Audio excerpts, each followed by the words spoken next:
বাংলা খবরের দুনিয়ায় আলোড়ন তোলা লাস্ট লোকাল। দিনের শেষে দিনের সেরা খবরের ননস্টপ কোলাজ। আজ খবরের লাস্ট লোকালে আপনাদের সহযাত্রী আমি স্নেহা।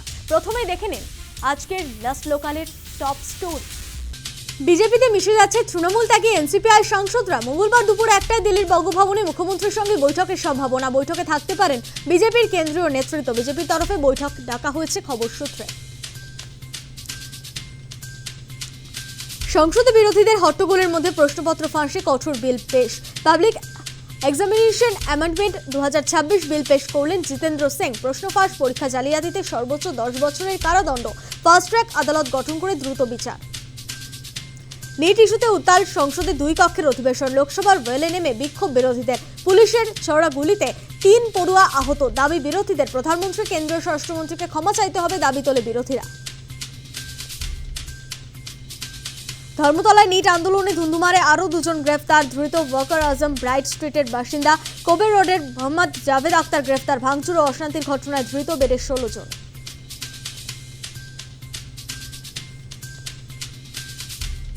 ধর্মতলায় বিশৃঙ্খলা ঘটনার পুনর্নির্মাণ। কিভাবে গোটা ঘটনা জানতে পুলিশের পুনর্নির্মাণ। 5 জন ধৃতকে নিয়ে ধর্মতলার রাস্তায় পুনর্নির্মাণ। ধৃত আফরোজ খালেককে পায়ে হাঁটালো পুলিশ।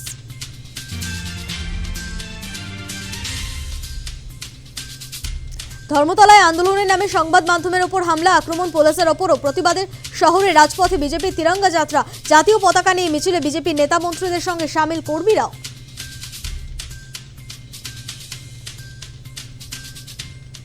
উত্তরবঙ্গ সফরে মুখ্যমন্ত্রী শুভেন্দু অধিকারী। সিকিমের টানেল দুর্ঘটনায় মৃত্যু এ রাজ্যের শ্রমিকদের পরিবারদের সঙ্গে দেখা করলেন মুখ্যমন্ত্রী। ধসে মৃতদের পরিবারকে 5 লক্ষ টাকা আর্থিক সাহায্য, 7 জনকে হোমগার্ডের চাকরির ঘোষণা মুখ্যমন্ত্রী। উত্তরবঙ্গ সফরে শিলিগুড়িতে উড়ালপুলের উদ্বোধন মুখ্যমন্ত্রী শুভেন্দু অধিকারীর। উত্তরবঙ্গের উন্নয়নে আগামী দিনে উত্তর কন্যায় আরও একাধিক দপ্তরের কাজ হবে। শিলিগুড়ি থেকে বার্তা মুখ্যমন্ত্রীর। জল্পেশ মন্দিরে পুজো শুভেন্দু। প্রধানমন্ত্রীর বিকৃত ছবি প্রদর্শনের অভিযোগে অভিনেত্রী শ্রীলেখা মিত্রের নামে আরও অভিযোগ। বহরমপুর থানায় লিখিত অভিযোগ বিজেপির। ক্যানিং থানাতেও বিজেপির অভিযোগ দায়ের। মেদিনীপুরের কোতোয়ালি থানায়ও এফআইআর।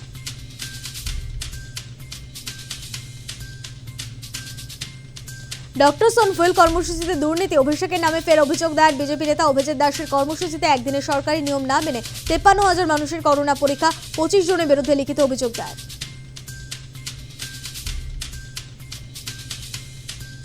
গোসাবায় তৃণমূল নেতা সুবিদ আলী ঢালিকে নিয়ে তল্লাশিতে উদ্ধার আগ্নেয়াস্ত্র। বাড়ির কাছে পুকুর থেকে উদ্ধার বন্দুক, কার্তুজ। অস্ত্র আইনে মামলা রুজু। সোমবার ধৃতকে আলিপুর আদালতে পেশ করা হবে।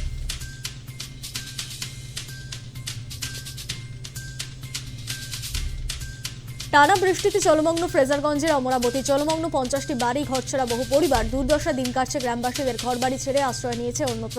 অবিরাম বৃষ্টিতে নষ্ট হয়ে গিয়েছে ধান, জলের তলায় কয়েকশো বিঘা কৃষি জমি। সাংবাদিক নিগ্রহে অভিযুক্তদের ধর্মতলায় নিয়ে এসে পুনর্নির্মাণ। জুতোহীন পায়ে হাঁটিয়ে পুনর্নির্মাণ করালো কলকাতা পুলিশ। সাংবাদিক নিগ্রহে আরও গ্রেফতার। নতুন করে গ্রেফতার 2 জন।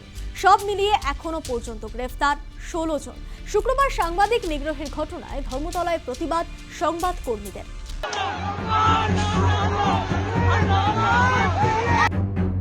মঙ্গলবার আদালতে পেশ করা হবে ধর্মতলায় অশান্তিতে জড়িতদের। তার আগে গত শুক্রবারের ঘটনায় ধৃত 14 জনের মধ্যে 5 জনকে পুনর্নির্মাণের জন্য নিয়ে যাওয়া হলো ধর্মতলার ডোরিনা ক্রসিং চত্বরে। প্রিজন ভ্যানে চাপিয়ে আফরোজ, মোহাম্মদ খালিদ, রেজা, সলমান, মহিউদ্দিনদের নিয়ে যাওয়া হলো ঘটনাস্থলে। খালি পায়ে হাঁটিয়ে নিয়ে গিয়ে পুনর্নির্মাণ করা হয় ঘটনার। পুনর্নির্মাণের সময় ধৃত সলমান পুলিশের কাছে দাবি করেন শুক্রবার তিনি বোতল কুড়োচ্ছিলেন। সেই সময় অশান্তি তৈরি হয়। তদন্তে সহযোগিতা করার কথাও জানান ধৃত সলমান। যখন পুলিশের মধ্যে একটা আর বিক্ষিপ্ত জনতার মধ্যে যখন একটা হইচই বাঁধলো, তখন উপস্থিত আমি একটা বস্তা নিয়ে প্লাস্টিক তুলছিলাম। সেটা দায় ইকো নিউজ দেখিয়েছে এবং পূর্ণ সহযোগিতা তদন্তে আমি আপনাদের সাথ দেব। এদিকে শুক্রবারের অশান্তির ঘটনায় নতুন করে আরো 2 জনকে গ্রেফতার করা হয়েছে। গ্রেফতার হয়েছে মোহাম্মদ জাভেদ আক্তার এবং ওয়াকার আজম। ধৃত জাভেদ নাদিয়ালের বাসিন্দা, ওয়াকার কোরিয়ায় থাকে। সব মিলিয়ে এ পর্যন্ত গ্রেফতার 16 জন। মুখ্যমন্ত্রী শুভেন্দু অধিকারী জানিয়েছেন সাংবাদিকদের ব্যাপারে সরকার আন্তরিক। রাজ্যের মুখ্যমন্ত্রী আক্রান্ত সাংবাদিকদের পাশে দাঁড়িয়েছেন, দেখতে গেছেন অধিক রাত্রে। নেই, সরকারি হসপিটালে চিকিৎসা দেওয়া হয়েছে। এফআইআর আপনারা অনেকবারই করেছেন, জিডি করে রেখে দেওয়া হয়েছে, স্পেসিফিক এফআইআর করে 16 জনকে গ্রেপ্তার করা হয়েছে এবং জামিন অযোগ্য ধারায় গ্রেপ্তার করে হেফাজতে নেওয়া হয়েছে। সকালবেলা পুলিশের সঙ্গে গটাপ করে 10টায় আসুন, 2টোর সময় বাড়ি চলে যান, ও কারবার আমরা করিনি। এর পরেও আমার মনে হয় না সংবিধানের 4র্থ স্তম্ভের প্রতি বিজেপি সরকারের মনোভাব আলাদা করে সার্টিফিকেট আমার দেওয়ার দরকার। সাংবাদিক নিগ্রহে গ্রেফতারি বাড়ছে, এগোচ্ছে তদন্ত। এর মধ্যে কালীঘাটপন্থী তৃণমূল অভিযোগ করছে, গত শুক্রবার মিছিল চলাকালীন মৌলালির কাছে আন্দোলনকারীদের ওপর পাথর ছোড়া হয়েছিল। সেই ঘটনায় কোনো ব্যবস্থা নেয়নি পুলিশ প্রশাসন।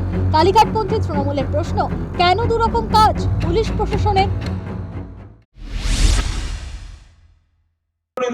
ধর্মতলায় যে গন্ডগোল হয়েছে, এই গন্ডগোল অবাঞ্ছিত, এই গন্ডগোল হওয়া উচিত হয়নি। চিত্র সাংবাদিকের উপর যে হামলা হয়েছে নিশ্চিতভাবে নিন্দনীয়। কিন্তু মাননীয় মুখ্যমন্ত্রী যদি এই শুক্রবার শব্দটিকে ব্যবহার করে একটি সম্প্রদায়কে চিহ্নিত করে একটা প্রচার শুরু করেন, তাহলে সেটা একেবারেই ঠিক নয়। আর শুক্রবার মানে কিন্তু জয় সন্তোষী মা, ইহা ওহা যাহা তাহা মাত পুছো কাহা কাহা হ্যাঁ সন্তোষী মা, সেটাও কিন্তু শুক্রবার। ফলে শুক্রবার বলে এই ধরনের ঘটনায় কোনো একটি কমিউনিটিকে টার্গেট করে দেয়া, এটা হতে পারে না। এটা রাজধর্ম পালনের সিংহাসনে বসে কমিউনিটিকে আক্রমণ এইভাবে করা যায় না। ধর্মতলার ডোরিনা ক্রসিং এ গত শুক্রবারের নিগ্রহের ঘটনায় সোমবার শহর কলকাতায় মিছিল করেন সংবাদ মাধ্যমের কর্মীরা। জমায়েত থেকে শুক্রবারের অশান্তির নিন্দা করেন প্রতিবাদী সাংবাদিকরা। দেখা যায় যাদেরকে দেখা গিয়েছিল ইতিমধ্যে বিভিন্ন ফুটেজে সাংবাদিকদের রীতিমতো মারধর করা হচ্ছে, সেই জায়গায় আজ কিন্তু কোনো প্রশ্নের উত্তর তারা দিতে পারেননি। অর্থাৎ কেন মারধর করা হলো, কি উদ্দেশ্য ছিল, কে বা কারা পাঠিয়েছিলেন। যেখানে দেখা যাচ্ছে যাদের নিয়ে আসা হচ্ছে বেশিরভাগই 30-এর উপরে বয়স, সেক্ষেত্রে তারা কেউ ছাত্র নয়।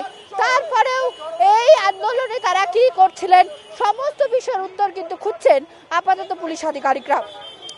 ক্যামেরায় জ্যোতির্ময়ের সঙ্গে report, news time Bangla, Kolkata. অভিনেত্রী শ্রীলেখা মিত্রের বিরুদ্ধে একাধিক এফআইআর। ধর্মতলায় সিজেপির আন্দোলনে প্রধানমন্ত্রীর বিকৃত ছবি প্রদর্শনের অভিযোগ। বহরমপুর, ক্যানিং ও মেদিনীপুরের কোতোয়ালি থানায় অভিযোগ। রবিবার বিধাননগর সাইবার ক্রাইম থানা, আনন্দপুর থানা ও সোনারপুর থানায় অভিযোগ দায়ের করেছিল বিজেপি। অভিযোগকারীদের মধ্যে অন্যতম ছিলেন বিজেপি নেত্রী কিয়া ঘোষ। সোমবার ফের অভিনেত্রীর নামে একাধিক থানায় অভিযোগ। পাল্টা রাহুল গান্ধীর ছবি বিকৃত করায় মুখ্যমন্ত্রীকে কাঠগড়ায় দাঁড় করালেন অভিনেত্রী। মিছিলে স্টুডেন্টদের পরিবর্তে জামাতি, বামাতি এবং রাষ্ট্রবিরোধীরা সেই মিছিলে সামিল হয়েছিল এবং সেই মিছিলের মধ্যে সামিল হয়েছেন আমাদের বাংলার টলিউডের এক অভিনেত্রী শ্রীলেখা মিত্র। তিনি এক কুরুচিকর পোস্ট বলুন, ছবি বলুন, বিকৃত মানসিকতার একটি ছবি তিনি তুলে ধরেন এবং পোস্ট করেন, যেটা আমরা যারা রাষ্ট্রবাদী ভারতীয় জনতা পার্টির সৈনিক তারা মনে করি এটা রাষ্ট্রবাদীর বিরুদ্ধে একটি যুদ্ধ ঘোষণার সামিল। যে আমাদের যশস্বী প্রধানমন্ত্রী নরেন্দ্র মোদীজির যে ছবিটা বিকৃতি করে এই ধরনের অপপ্রচার, তার বিরুদ্ধেই আমরা এই এফআইআর করতে চাইছি। কারণ উনি একজন অভিনেত্রী হিসাবে ওনার এই ধরনের আচরণ আমরা কখনোই আশা করি না। কোথাও একটা বোধহয় শুভেন্দু অধিকারীর একটা ভিডিও দেখলাম যেখানে রাহুল গান্ধীকে একটা সুন্দর ভাষা ব্যবহার করেছিলেন। তো আমি ভাবছি যে এটা নিয়ে কি এফআইআর করবেন। আরশোলার অরাজকতা মানা যায় না। জাতীয় পতাকা হাতে পাল্টা প্রতিবাদ মিছিলে নামলো রাজ্য বিজেপি। শহর কলকাতায় দুটি মিছিল করে তারা। অরাজকতা কোনোভাবেই বাংলায় মানা হবে না বলে কড়া হুঁশিয়ারি দেওয়া হয়েছে। এদিকে পশ্চিমবঙ্গ সহ দেশের বিভিন্ন প্রান্তে আন্দোলনকারীদের ধরপাকড়ে উদ্বেগ প্রকাশ করছে ককরোচরা। কেন্দ্রের আশ্বাস মনে করিয়ে আইনি সাহায্যের দেওয়া হয়েছে আশ্বাস। ঘটনার সূত্রপাত গত শুক্রবার। নিট আন্দোলনে আরশোলাদের সমর্থনে পথে নেমেছিল এসএফআই সহ একাধিক বাম ছাত্র সংগঠন। শিয়ালদা থেকে ধর্মতলা পর্যন্ত মিছিলকে ঘিরে তুলকালাম হয়। মিছিল থেকে হিংসা ছড়ানোর অভিযোগ ওঠে। বিতর্কিত পোস্টার, প্ল্যাকার্ড তো ছিলই, দেশবিরোধী স্লোগানও দেওয়া হয় বলে অভিযোগ। সাংবাদিক নিগ্রহের ঘটনাও ঘটে। সেই ঘটনার প্রতিবাদে সোমবার পাল্টা পথে নামল রাজ্য বিজেপি। জাতীয় পতাকা হাতে কলকাতার দুই প্রান্তে করল মিছিল। একটি মিছিল হয় শিয়ালদা থেকে ধর্মতলা পর্যন্ত এবং অন্যটি গোলপাড় থেকে যাদবপুর। রাজ্য বিজেপির শীর্ষ নেতৃত্বের পাশাপাশি প্রচুর কর্মী ও সমর্থক হাজির ছিলেন প্রতিবাদ মিছিলে। কোনোভাবেই বাংলায় এসব বরদাস্ত করা হবে না বলে হুঁশিয়ারি দেওয়া হয়েছে। যারা হিংসা ছড়িয়েছে, গ্রেফতার হওয়া অভিযুক্তরা কিভাবে ছাত্র হতে পারেন তা নিয়ে তুলেছে প্রশ্ন। সিপিএম, কংগ্রেস ও তৃণমূল আরশোলা সেজেছে বলেও করা হয়েছে কটাক্ষ। সেই সঙ্গে আরশোলাদের বয়কটের ডাক দেওয়া হয়েছে। আমরা ভারতের পতাকাই নিয়ে চলি। আমরা পাকিস্তান জিতলে পরে পাকিস্তানের পতাকা নিজের পাড়ায় ওড়াই না, আমরা প্যালেস্টাইনের পতাকা ওড়াই না, আমরা দলের পতাকা আর ভারতের পতাকাই নিয়ে চলি। পুলিশ অনেক ধৈর্য দেখিয়েছে, আর আপনারা অকারণে মার খেয়েছেন। আপনারা কি ওদের বিরুদ্ধে একটাও কথা বলেছেন? তাহলে আপনাদের মারলো কেন? দেখুন, আমি একটা কথা বলবো, এই যে সবাই বলছে না জেনজি, আমি বলছি এই যা ব্যবহার তারা রাস্তায় করেছে বা যেই ধরনের ভাষার প্রয়োগ করেছে, আগে তাদের মা বাবাদের ধরার দরকার যে কি পরবরিশ দিয়েছে বাচ্চাদেরকে, এই শিখিয়েছেন। শুনুন, নিজের ডিমান্ড মানুষ রাখতে পারে, কিন্তু যা ওরা রাস্তায় ওই দুটি মেয়ের কথা আমি বলছি, নাকাব পরে যে লাতালাতি করেছে রাস্তায়, ওগুলো করার জন্য মা বাবা স্কুল ভেজছে। ওগুলো স্কুল যায় না, ওরা মাদ্রাসার প্রোডাক্ট আছে, আর বাদ কেউ যাবে না। পশ্চিমবঙ্গ সহ একাধিক রাজ্যে নিট আন্দোলনকারীদের পুলিশি হেনস্থা নিয়ে সরব হল ককরোচ জনতা পার্টি। দীর্ঘ এক বিবৃতি দিয়ে ধরপাকড়ে উদ্বেগ প্রকাশ করা হয়েছে। সেই সঙ্গে আইনি সহায়তায় দেওয়া হয়েছে আশ্বাস। এ ব্যাপারে আইনজীবীদের সঙ্গে যোগাযোগের কথা উল্লেখ করেছে। বিবৃতিতে মনে করিয়ে দিয়েছে কেন্দ্রের প্রতিশ্রুতির কথা। हम उम्मीद करते हैं कि अगर एक सीनियर कैबिनेट मिनिस्टर सरकार की तरफ से एक एग्रीमेंट कर रहे हैं तो उसे ऑनर किया जाएगा। जितनी भी एफआईआर्स फाइल की गई हैं उन्हें विड्रॉ किया जाएगा। किसी भी प्रोटेस्टर या ऑर्गेनाइजर को परेशान नहीं किया जाएगा, डिटेन नहीं किया जाएगा, अरेस्ट नहीं किया जाएगा, और फ्यूचर में किसी भी प्रोटेस्टर या ऑर्गेनाइजर पर कोई केस नहीं होगा। अगर कल तक ये रिटर्न सरकार की तरफ से नहीं आता है और जितने भी अलग अलग राज्यों में छात्रों को, युवाओं को, प्रोटेस्टर्स को अरेस्ट किया गया है या डिटेन किया गया है, उन्हें रिलीज नहीं किया जाता है, तो कॉकरोच जनता पार्टी फिर से प्रोटेस्ट करने को मजबूर होगी। এদিকে নিট আন্দোলন থেকে দেশবিরোধী স্লোগানের জন্য রাজ্যে এখনো পর্যন্ত 14 জনকে আটক করা হয়েছে। ধৃতদের রেয়াত নয় বলে হুঁশিয়ারি দিয়েছেন মুখ্যমন্ত্রী শুভেন্দু অধিকারী। শক্ত হাতে দেশবিরোধীদের মোকাবিলায় এখন সরকারের কাছে বড় চ্যালেঞ্জ। News time. এনসিপিআর 20 জন সাংসদ কি এবার সরাসরি বিজেপিতে যোগ দিতে চলেছেন? মঙ্গলবার মুখ্যমন্ত্রী শুভেন্দু অধিকারীর সঙ্গে বৈঠক রয়েছে বিজেপি সাংসদদের। এনডিএ বৈঠকেও এলো আমন্ত্রণ, বাড়ছে জল্পনা। শেষ পর্যন্ত এনসিপিআইয়ের 20 সাংসদ কি বিজেপিতে যোগ দিচ্ছেন, এরকম সম্ভাবনাই উজ্জ্বল হয়ে উঠছে। বেশ কিছুদিন হলো এনসিপিআই এনডিএকে সমর্থনের কথা ঘোষণা করেছে, কিন্তু এতদিন পর্যন্ত এনডিএ বৈঠকের ডাক পায়নি এনসিপিআই। মঙ্গলবার সকালে এনডিএ বৈঠক বসছে, সেই বৈঠকেই ডাক পেয়েছে এনসিপিআই। এনসিপিআই সাংসদদের বৈঠকে উপস্থিত থাকার কথা জানানো হয়েছে। মঙ্গলবার বিকেলেই মুখ্যমন্ত্রী শুভেন্দু অধিকারীর সঙ্গে বৈঠক হতে পারে তাদের। ঘটনার পরম্পরায় এনসিপিআই এর 20 সাংসদের বিজেপিতে যোগদানের সম্ভাবনা ক্রমশ উজ্জ্বল হচ্ছে। শুনুন, প্রথমে সকালবেলা 9টার সময় এনডিএ বৈঠক আছে, যেটা আমাদের পার্লামেন্টের ভিতরে বালিযোগী স্টেডিয়ামে হয়। সেটাতে এনসিপিআই সাংসদরা প্রথম জয়েন করবেন সকালে। তার লিখিত আমন্ত্রণ আছে আমাদের কাছে এবং আমরা কাল সবাই, আর তার পরবর্তী যে বৈঠকের কথা আপনারা বলছেন সেই বৈঠকের আলোচনা হয়েছে, কিন্তু সময় এখন অবধি আমরা জানি না। কিন্তু গত সপ্তাহে হওয়ার কথা ছিল, বিশেষ কারণে সেটা হতে পারেনি। এখন সেটা সময় ঠিক হলে আপনাদের জানাবো। তো অনেক রকম জল্পনা আসছে। গত সপ্তাহে তো আমরা এনডিএ বৈঠকে যাইনি, কিন্তু প্রথম থেকেই আমরা এনডিএ কে সমর্থন দেব বলে জানিয়েছি। সুতরাং আমরা কালকে বৈঠকে গিয়ে কি আলোচনা হয় সেটা বুঝে আপনাদের বলবো। মাননীয় প্রধানমন্ত্রী, স্বরাষ্ট্রমন্ত্রী সবাই মিলে এই মিটিং গুলো করেন ওনারা মঙ্গলবার করে। গত সপ্তাহে যে মিটিং হয়েছে সেটা আমাদের আমন্ত্রণ আসেনি বলে আমরা যাইনি, কেননা আমরা নতুন জয়েন করেছি জানেন এনডিএ তে, এবং আমাদের বসারও তখন ব্যবস্থা হচ্ছিল। মাননীয় অধ্যক্ষ আমাদের সিটগুলো ঠিক করছিলেন। এখন আমাদের সিটটা এনডিএর সঙ্গে হয়েছে। আমাদের আজকে আমন্ত্রণ এসছে, আমরা কালকে যাব। বিশেষভাবে মাননীয় মুখ্যমন্ত্রীর সঙ্গে এর আগেও আলোচনা করেছি এবং আমাদের এলাকার উন্নয়ন, রাজ্যের উন্নয়ন, এগুলো বিশেষ জোর দিয়ে আমরা আলোচনা করতে চাই। বিধানসভা নির্বাচনের ফল প্রকাশের পরই তৃণমূলের 28 সাংসদের মধ্যে 20 সাংসদ দল ছাড়েন। এরপর তারা এনসিপিআই-এ যোগ দেন, কিন্তু পৃথক দলে যোগ দিলেও লোকসভায় তৃণমূল সাংসদদের সঙ্গে একই পংক্তিতে বসতে হচ্ছিল তাদের। মনে করা হচ্ছে আইনগত কিছু জটিলতার কারণেই সুদীপ কাকলিদের পৃথক আসন বরাদ্দ করা যাচ্ছে না। এর ফলে এনসিপিআই সাংসদদের অস্বস্তি বাড়ছিল। এই পরিস্থিতিতে বিজেপিতেই মিশে যাওয়ার সম্ভাবনা উজ্জ্বল হলো পরপর কর্মসূচিতে। কে এনসিপিআই? তো 20 জন সাংসদ বিশ্বাসঘাতক। তৃণমূল মমতা দিকে তার ছবি ব্যবহার করে দল থেকে তারা জিতে দিল্লি গেলেন। এখন তারা হঠাৎ এনসিপিআই আর বিজেপির কাছে যাওয়ার চেষ্টা করছেন। দেখুন, বিজেপির সঙ্গেই বৈঠক করছেন, বিজেপির পারপাস সাফ করছেন। কত বড় বিশ্বাসঘাতক, কত বড় বিশ্বাসঘাতক! এই 20 জন, তারা তো 24 সালে জিতেছেন, বিজেপি বিরোধী ভোটে জিতেছেন, তৃণমূলের প্রার্থী হিসেবে জিতেছেন।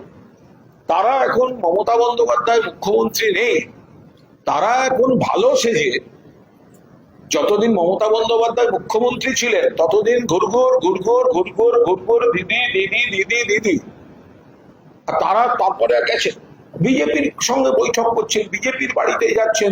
আবার এনসিপিআই মানে কি? একটা বকলমে একটা অন্য পার্টির নাম ব্যবহার করছেন, যে ওখানে ভূপেন্দ্র যাদবজি, নিশিকান্ত দুবেজি যারা বিজেপি নেতা, তাদের সঙ্গে এদের মাখামাখি করছেন, প্রধানমন্ত্রীর কাছে যাচ্ছেন, কেউ অমিত শাহজির কাছে যাচ্ছেন, এখানকার মুখ্যমন্ত্রী তাদের সঙ্গে হয়তো দেখা করবেন।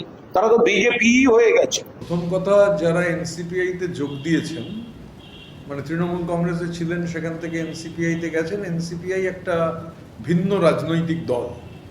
তো সেই রাজনৈতিক দলে যারা আছেন তারা কি করবেন, কোথায় মিটিং করবেন, কবে মিটিং করবেন, কি সিদ্ধান্ত নেবেন, এটা একদমই তাদের কালেকটিভের ব্যাপার। সুতরাং এই বিষয়ে এনসিপিআই-এর কালকে দিল্লির মিটিংয়ে কি হবে, মিটিংয়ের পর তারা কি করবেন বা মিটিংয়ে কি সিদ্ধান্ত নেবেন, এগুলোর সঙ্গে আমাদের কোনো যেহেতু যোগাযোগ নেই, তাই এ নিয়ে মাথা ঘামিয়ে কোনো লাভ নেই, মাথা ঘামাবার কোনো প্রয়োজন নেই। একটা অন্য রাজনৈতিক দল, তারা যদি সম্মিলিতভাবে গণতান্ত্রিক উপায়ে কোনো সিদ্ধান্ত গ্রহণ করেন, সেটা একান্তই তাদের ব্যক্তিগত ব্যাপার, তাদের কালেকটিভের ব্যাপার। লোকসভায় 543 আসনের মধ্যে বিজেপির আসন সংখ্যা 240। একক সংখ্যাগরিষ্ঠতা নেই বিজেপির। এনসিপিআই 20 সাংসদ বিজেপিতে যোগ দিলে একক সংখ্যাগরিষ্ঠতার পথেও অনেকটা এগিয়ে যাবে ভারতীয় জনতা পার্টি। News time. সিকিমে টানেল দুর্ঘটনায় মৃতদের পরিবারের পাশে রাজ্য সরকার। দেওয়া হলো মৃতদের পরিবারকে আর্থিক ক্ষতিপূরণ, দেওয়া হলো চাকরিও। রাজ্যে ফিরে আসুন পরিযায়ীরা। আহ্বান মুখ্যমন্ত্রী শুভেন্দু অধিকারীর। খুলবে বেশ কয়েকটি বন্ধ চা বাগান। উত্তরবঙ্গের শিল্প ঘোষণা মুখ্যমন্ত্রীর। উত্তরবঙ্গ হৃদয়ে মনে প্রাণে, মন্তব্য মুখ্যমন্ত্রী শুভেন্দু অধিকারীর। সিকিমের নামচিতে টানেল দুর্ঘটনায় মৃত 25। মৃতদের মধ্যে রাজ্যের বেশ কয়েকজন শ্রমিকও ছিলেন। সোমবার মৃতদের পরিবারের হাতে আর্থিক ক্ষতিপূরণ তুলে দিলেন মুখ্যমন্ত্রী শুভেন্দু অধিকারী। সিকিমে টানেল দুর্ঘটনায় মৃতদের পরিবারের সদস্যদের সঙ্গে জলপাইগুড়ি জেলা শাসকের কার্যালয়ে দেখা করেন মুখ্যমন্ত্রী। তাদের পাশে থাকার আশ্বাস দেন। দুর্ঘটনাগ্রস্ত প্রতি পরিবারকে 21 লক্ষ টাকা করে আর্থিক সাহায্য দেওয়ার কথা জানান। পাশাপাশি মৃতদের পরিবারের একজনকে চাকরি দেওয়ার কথাও জানান। মৃতদের পরিবারের 7 জন সদস্যকে হোমগার্ডের চাকরি দিচ্ছে রাজ্য সরকার, আর বাকি 4 জনকে সিভিক ভলেন্টিয়ারের চাকরি দেওয়া হচ্ছে। মোট তারা 21 লক্ষ টাকা করে পেলেন। আমরা রাজ্য সরকারের পক্ষ থেকে আমার সিএম রিলিফ ফান্ড থেকে 5 লাখ টাকা দিয়েছি। আমরা পশ্চিমবঙ্গের নাগরিকদের মধ্যে 7 জনকে হোমগার্ডে চাকরি দিলাম, আর 4 জনের হোমগার্ডে ক্রাইটেরিয়া ফিট করছিল না, সেই জন্য তাদেরকে সিভিক ভলেন্টিয়ার্সে কাজ দেওয়া হবে। পূর্বতন তৃণমূল জামানায় একের পর এক চা বাগান বন্ধ হয়ে গিয়েছিল। কাজ হারিয়ে চা শ্রমিকদের একটা বড় অংশ পরিযায়ী হয়েছেন। এছাড়াও মালদা, মুর্শিদাবাদ সহ রাজ্যের অন্যান্য জেলাগুলো থেকেও পরিযায়ী শ্রমিক রয়েছেন। এই অবস্থায় ভিন রাজ্যে কর্মরত পরিযায়ী শ্রমিকদের রাজ্যে ফেরার আহ্বান জানিয়েছেন জেরামজি প্রকল্পে 125 দিনের কাজ দেওয়ার ঘোষণার পাশাপাশি নিয়ম শিথিল করার কথাও জানিয়েছেন মুখ্যমন্ত্রী। বন্ধ চা বাগান খোলায় উদ্যোগ নেওয়ার কথা জানানোর সঙ্গে সঙ্গে আশার কথাও শুনিয়েছেন। রেশনে আটা বন্ধ করে ভালো মানের গম দেওয়ার কথা জানিয়েছেন মুখ্যমন্ত্রী। 16ই আগস্ট আয়ুষ্মান ভারতের কার্ড বিতরণের কথাও জানিয়েছেন তিনি। উন্নয়নের অমৃতকাল, এই অমৃতকালে পরিযায়ী শ্রমিকরা ফিরতে শুরু করুন ধীরে ধীরে। প্রধানমন্ত্রী চা শ্রমিক যোজনাতে আমরা ঢুকে গেছি, 330 কোটি টাকা বরাদ্দ হয়েছে। প্রধানমন্ত্রী চা শ্রমিক যোজনাতে বন্ধ চা বাগানের শ্রমিকরা সমস্ত রকম আর্থিক সাহায্য পাবে। আর যে 25টা বাগান বন্ধ আছে, ইতিমধ্যে শ্রমমন্ত্রী অর্জুন সিং এবং এখানকার টি বোর্ডের চেয়ারম্যান মিস্টার মুরুগান তারা ব্যবস্থা নিয়েছেন। আমরা আশা করছি 2-3 মাসের মধ্যে 10-12টা চা বাগান খুলে দেওয়া যেতে পারে। চা বাগান ছাড়াও উত্তরবঙ্গে কর্মসংস্থানের জন্য রাজ্য সরকার শিল্প তৈরিতে উদ্যোগী হয়েছে বলেও সোমবার জানিয়েছেন মুখ্যমন্ত্রী। আইসক্রিম কারখানা তৈরির জন্য ইতিমধ্যেই আমুলকে উত্তরবঙ্গে 15 একর জমি দিয়েছে রাজ্য। পাশাপাশি মালদহে আম ও লিচুর জন্য খাদ্য প্রক্রিয়াকরণ ইউনিট, আনারস ভুট্টার জন্য খাদ্য প্রক্রিয়াকরণ ইউনিটের ঘোষণা করেছেন। জানিয়েছেন তুলাইপাঞ্জি চাল নিয়েও কাজ চলছে। উত্তরবঙ্গের জন্য শিল্পায়নের দরজা খুলে মুখ্যমন্ত্রীর মন্তব্য, উত্তরবঙ্গ হৃদয়ে মনে প্রাণে। আমাদের ওদিকে যেমন মালদাতে আম লিচুর ফুড প্রসেসিং ইউনিট হচ্ছে, মাখানাকে নিয়ে আমরা কাজ করব। এদিকে আপনার আমাদের আনারস এবং ভুট্টার উপরে ফুড প্রসেসিং এর আমাদের কাজ হবে। তুলাইপঞ্জি চালের উপরেও আমরা অনেকগুলো ব্যবস্থা নিয়েছি এবং আপনারা জানেন মাননীয় অমিত শাহজি তিনি এসেছিলেন। আমুলকে আমরা 2টো জায়গা দিচ্ছি, দক্ষিণবঙ্গে 15 একর এবং উত্তরবঙ্গে 15 একর। উত্তরবঙ্গ প্রাণে হৃদয়ে মনে আছে। জেলা শাসকের দপ্তরে কর্মসূচি সেরে জলপাইগুড়ির জল্পেশ মন্দিরে যান মুখ্যমন্ত্রী। শ্রাবণ মাসের সোমবারে জল ঢালেন মহাদেবের মাথায়। রাজ্যবাসীর মঙ্গল কামনায় পুজো দেন মুখ্যমন্ত্রী শুভেন্দু অধিকারী। নিউজ 10। 7 সকালে দুয়ারে এনআইএ। সোমবার দুর্গাপুর মেন গেট সংলগ্ন নিউ স্টিল পার্ক এলাকায় এক ব্যক্তির বাড়িতে হানা দেয় কেন্দ্রীয় তদন্তকারী সংস্থা। গোলাম জামা নামে ওই ব্যক্তির বাড়িতে তল্লাশির পর গ্রেফতার করা হয় তাকে। এই ঘটনায় এলাকায় ছড়িয়েছে চাঞ্চল্য। আদতে বিহারের বাসিন্দা গোলাম জামা কয়েক বছর আগে দুর্গাপুর মেন গেট সংলগ্ন নিউ স্টিল পার্ক এলাকায় বসবাস শুরু করে। স্ত্রী ও 2 সন্তানকে নিয়ে ভাড়া বাড়িতে থাকত সে। দুর্গাপুরে আসার আগে ছত্তিশগড়ে একটি টায়ার কারখানায় কাজ করত। সূত্রের খবর, ভিন দেশে যাতায়াত ছিল গোলামের। মধ্যপ্রাচ্যের একাধিক দেশে ঠিকাকর্মী সরবরাহের নামে মানব পাচারের অভিযোগও রয়েছে তার বিরুদ্ধে। কয়েক বছর আগে ছত্তিশগড়ে কোনো একটি নাশকতামূলক ঘটনার সঙ্গে গোলাম জামার নাম জড়িয়ে যায়। সেই সূত্র ধরেই সোমবার সকালে দুর্গাপুরে গোলামের বাড়িতে হানা দেয় এনআইএর একটি দল। পশ্চিম বর্ধমানের দুর্গাপুরের মেন গেট এলাকার নিউ স্টিল পার্ক থেকে গোলাম জামা নামে এক ব্যক্তিকে গ্রেপ্তার করল এনআইএ। সোমবার সকাল থেকে টানা 4 ঘন্টা ধরে এনআইএর 6 জন আধিকারিক তল্লাশি চালায় এই বাড়িতে। এই বাড়িটি যে প্রধান সড়ক সেখান থেকে প্রায় 1.5 কিলোমিটার ভিতরে এবং একটু নির্জন জায়গায়। 3 ঘন্টার বেশি সময় বাড়ি তল্লাশির পর গ্রেপ্তার করা হয়েছে তাকে। সেই সময় এনআইএর সঙ্গে ছিল না কোনো কেন্দ্রীয় বাহিনী। তবে এ ব্যাপারে মুখ খুলতে চাইছেন না প্রতিবেশীরা। ভালো ছিল, এরকম তো কোনো ঝুট ঝামেলা কোনোদিন কিছু না, আর কিছু এর জন্য জানতাম না। তার দোকানে কাজ করে এতটা জানতাম না। হ্যাঁ, ভাড়া থাকে। হ্যাঁ, বাড়ি আছে ছত্তিশগড়। সকালবেলা উঠেছি 5টার সময়, দেখেছি পুলিশ চারদিকে আছে। বাইরে এসে জিজ্ঞেস করছে তো কেউ কিছু বলছে না কি হয়েছে কি না। क्या बात है, देख रहे कि भीड़ लगा हुआ है, कोई हम कुछ कांड किया है क्या मालूम नहीं हुआ, हमको कुछ नहीं मालूम। देख रहे भीड़ लगा, अभी तक अभी तक पब्लिक यहाँ पर भीड़ लगाए हुए हैं। इनाया की टीम है क्या? नहीं मालूम सर हमको। पुलिस की गाड़ी रही है? हाँ, पुलिस की गाड़ी है, टाटा सुमो है खड़ा है। तो यहाँ कितना दिन से वो रह रहे हैं यहाँ पर? एक्चुअली इनको हम नहीं जानते हैं। इनका ससुर जी इधर में घर बना रहे हैं, वो गवर्नमेंट एम्प्लॉय है, रिटायरमेंट है SCL का।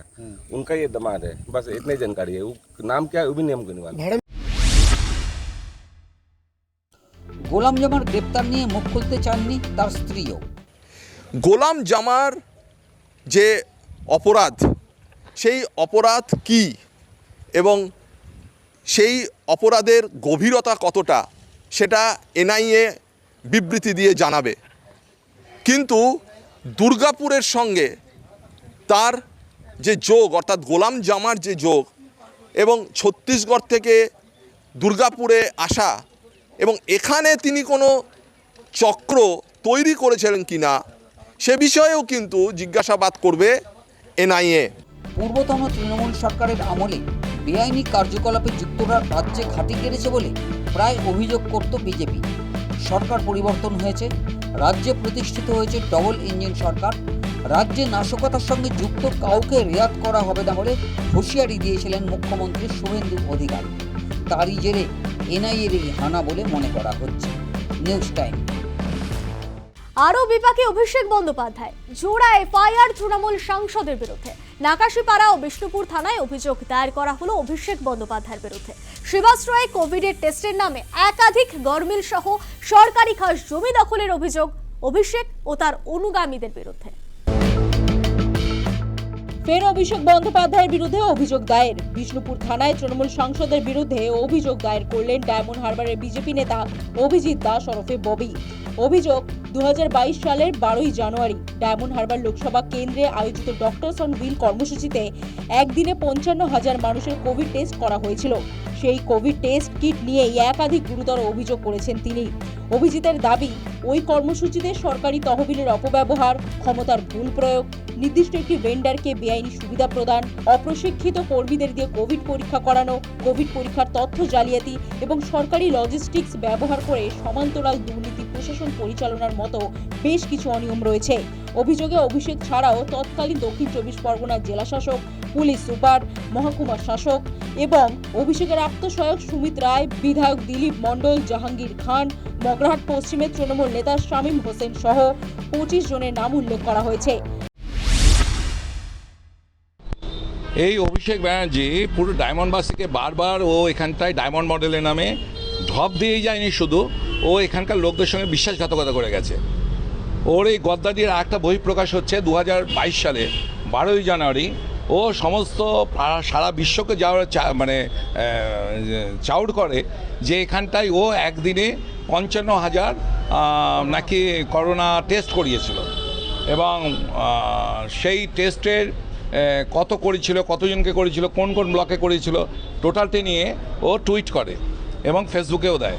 ও যে বলছে যে 53,000 মানুষকে যে করোনা টেস্ট করিয়েছে, এই টেস্টের যে কিট, এই কিট কোত্থেকে পেল? কারণ আমাদের তখন কিটের খুব ক্রাইসিস ছিল এবং সারা ওয়েস্ট বেঙ্গলে অ্যাভারেজ 60 থেকে 62,000 বেশি কিট পাওয়া যায়নি। গোটা ব্যাপারটাই তো ফর্জারির ওপর দাঁড়িয়ে রয়েছে।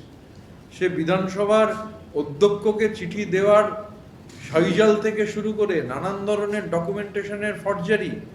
তো এই ধরনের যে অভিযোগ উঠেছে, আমি এই অভিযোগ শুনে হচ্ছে এতটুকু আশ্চর্য নই। যদি তদন্ত ঠিক পথে এগোয় তাহলে নানান ধরনের বিষয় আরও সামনে আসবে। প্যান্ডোরাস বক্সটা ওপেন হয়েছে। আরও অনেক জিনিস, এই যে সেবাশ্রয়কে কেন্দ্র করে আমি গতকাল তো সংবাদ মাধ্যমে দেখছিলাম বিভিন্ন ডকুমেন্টেশন সেবাশ্রয় ক্যাম্পের, সেগুলো সব পড়ে রয়েছে, রিপোর্ট পড়ে রয়েছে। প্রথম কথা, সরকারি সেটআপকে ব্যবহার করে এই ধরনের কাজ করা যায় কিনা? পশ্চিমবঙ্গে তো 42 জন লোকসভার এমপি, তাহলে এই ফ্যাসিলিটি শুধু কি একজনকে দেওয়া হয়েছিল? নাকাশিপাড়ায় 1100 বিঘা সরকারি খাস জমি দখলের অভিযোগ অভিষেক বন্দ্যোপাধ্যায় সহ 11 জনের বিরুদ্ধে। অবৈধভাবে গাছ কেটে বিক্রি, মাটি পাচার, সরকারি সম্পত্তির ক্ষতি, স্থানীয়দের ভয় দেখানো সহ একাধিক অভিযোগ রয়েছে অভিষেক সহ 11 জনের বিরুদ্ধে। অভিযোগকারীর দাবি, এ ব্যাপারে নাকাশিপাড়া থানার ভারপ্রাপ্ত পুলিশ আধিকারিক ও পুলিশ সুপারের কাছে অভিযোগ জানানো হলেও কোনো লাভ হয়নি।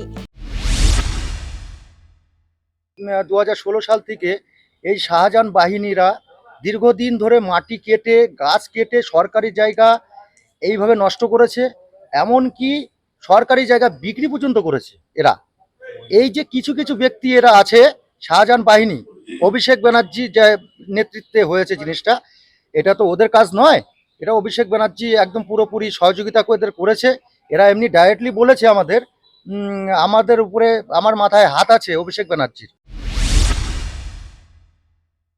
ঘটনা তদন্ত শুরু করেছে পুলিশ। ইতিমধ্যে একটি তদন্ত রিপোর্ট কৃষ্ণনগরের মুখ্য বিচার বিভাগীয় ম্যাজিস্ট্রেট আদালতে জমা পড়েছে। রিপোর্ট দেখে অভিষেক সহ 11 জনের বিরুদ্ধে মামলা রুজুর নির্দেশ দেন বিচারক। শাহজাহান শেখ সহ অভিষেক ব্যানার্জি সহ 11 জনের বিরুদ্ধে মামলা দায়ের করা হয়। সেই মামলা দায়ের করার প্রেক্ষাপটে মাননীয় সিজিএম জেলা আদালত তার রিপোর্ট চেয়ে পাঠান নাকাশিপাড়া থানায়। পুলিশ নিরপেক্ষ তদন্ত করে তার রিপোর্ট দেন। সেই রিপোর্টের ভিত্তিতে আজকে কৃষ্ণনগর সিজিএম জেলা আদালতে হিয়ারিং হয়। হিয়ারিং হওয়ার প্রেক্ষাপটে সিজিএম জেলা আদালত তরুণ কুমার মণ্ডল সেই এফআইআর অ্যালাউ করেন এবং নাকাশিপাড়া থানাকে নির্দেশ দেন কেস স্টার্ট করে এর বিরুদ্ধে বিচার বিভাগীয় ব্যবস্থা নিতে। অভিষেক বন্দ্যোপাধ্যায়ের এই সেবাশ্রয় নিয়ে গুচ্ছ অভিযোগ সামনে এসেছে। রবীন্দ্রনগর থানায় অভিযোগও দায়ের করা হয়েছে। শুরু হয়েছে তদন্ত। সম্প্রতি অভিজিৎ দাসের স্ত্রীও বিষ্ণুপুর থানায় এফআইআর দায়ের করেছে অভিষেকের বিরুদ্ধে। সেই আবহেই নতুন করে আরও 2টি এফআইআর হওয়ায় বিপাকে একদা তৃণমূলের second in command. News time. এবার সময় লাস্ট লোকালের সফর শেষ করা। দিনের শেষে সেরা খবরের কোলাজ নিয়ে নিউজ টাইম ডিজিটাল হাজির হবে ঠিক রাত 11:30টায়। খবরের সঙ্গে থাকতে সাবস্ক্রাইব করুন নিউজ টাইম ডিজিটাল। নোটিফিকেশন পেতে ক্লিক করুন বেল আইকন।